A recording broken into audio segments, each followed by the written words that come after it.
एक ट्रांजिस्टर के अंकित मूल्य से ₹32 कम कर देने के बाद भी दुकानदार को 15% लाभ होता है। यदि इसका क्रय मूल्य ₹320 हो तो अंकित मूल्य पर इसे बेचने से कितने प्रतिशत लाभ होगा। तो हम यहाँ पर ट्रांजिस्टर का जो मार्केट प्राइस है, अंकित मूल्य है, उसको यहाँ पर x मान लेते हैं। x रुपये है, ये मार्केट प्राइस है। अब इसमें से ₹32 कम करते हैं, तो इसमें से जब 32 कम करते हैं तो ये बिक जाता है और इस पर 15% का लाभ होता है। अब ये यहाँ पर सेल प्राइस बन चुका है। जो लाभ मिलता है वो क्रय मूल्य पर मिलता है। क्रय मूल्य है यहाँ पर ₹320, तो 320। अब इस पर 15% लाभ मिलेगा, तो जब इस पर 15% लाभ मिलेगा, ये CP है और ये 100% होता है, तो इसको जब 15% लाभ मिलेगा, ये 115% में बिकेगा। तो इसका 115% निकालेंगे, गुणा 115 और बटा 100। अब 23 का पाड़ा 5 बार में 115 होता है, तो 5 से इसको काटेंगे, 23 आएगा।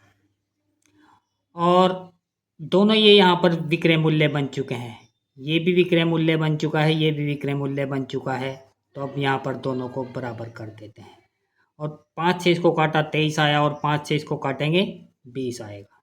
और 20 से 16 दूनी 32, ये 16 आ गया। अब x बराबर यहाँ से हो जाएगा, x बराबर 16 की और 23 की गुणा करेंगे और 32 इसमें जोड़ देंगे, तो 16 तिया 48 और 16 दूनी 32 और 4 36, 368 प्लस 32 बराबर हो जाएगा ₹400। अब ये यहाँ पर मार्केट प्राइस आ चुका है। अब ये कह रहा है कि यदि इसे अंकित मूल्य पर, मार्केट प्राइस पर ही बेचा जाए तो कितने प्रतिशत लाभ होगा। तो लाभ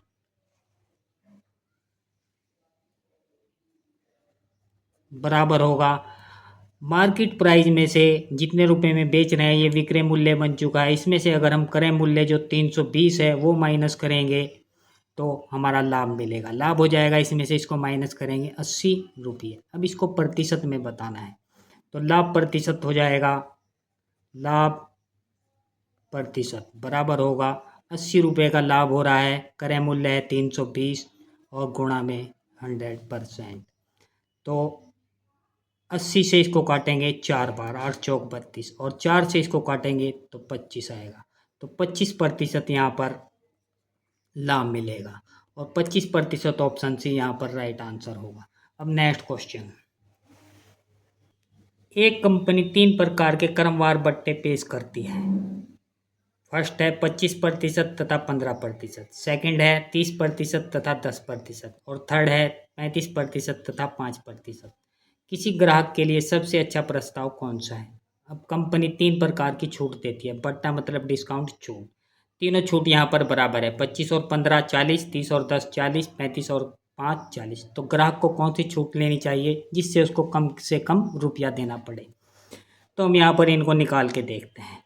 हम ये मान लेते हैं कि ₹100 का कोई सामान है, उस पर जब 25% की छूट होगी तो ₹75 में बिकेगा, और उस पर दूसरी छूट 15% है, तो 75 का 15% निकालेंगे, गुणा 15 और बटा 100। और 75 की और 15 की गुणा 15 पंजे 75 और 15 सत्ते 105 और 7 हो जाएगा 112।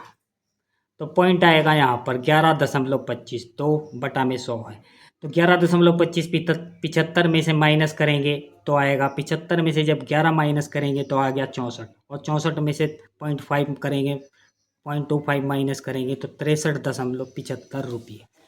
अब यहाँ पर इतने रुपये देने पड़ेंगे। अब सेकंड छूट देखते हैं 30% और 10% की। तो 100 में से जब 30% छोड़ दिया है तो ₹70 में बिकेगा सामान, और 70 का 10% निकालेंगे तो 7 होगा, 70 में से 7 गया, आएगा ₹63। यहाँ पर उसको ₹63 देना पड़ेगा सेकंड कंडीशन में।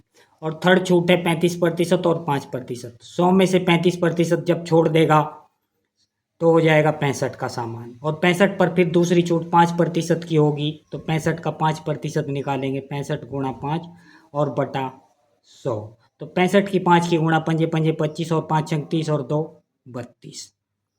और पॉइंट रहेगा यहाँ पर 3.25, तो 65 में से 3.25 माइनस करेंगे, आएगा ₹61.75। तीसरी छूट है जो यहाँ पर, उसको यहाँ पर सबसे कम रुपया देना पड़ेगा ग्राहक को कोई सामान खरीदने के लिए। तो यहाँ से यह निष्कर्ष निकलता है कि यदि हमारी पहली छूट बड़ी होगी तो ग्राहक को फायदा होगा, और यदि पहली छूट हमारी छोटी होगी तो दुकानदार को फायदा होगा। तो ऑप्शन डी यहाँ पर राइट, ऑप्शन सी यहाँ पर राइट आंसर होगा। थर्ड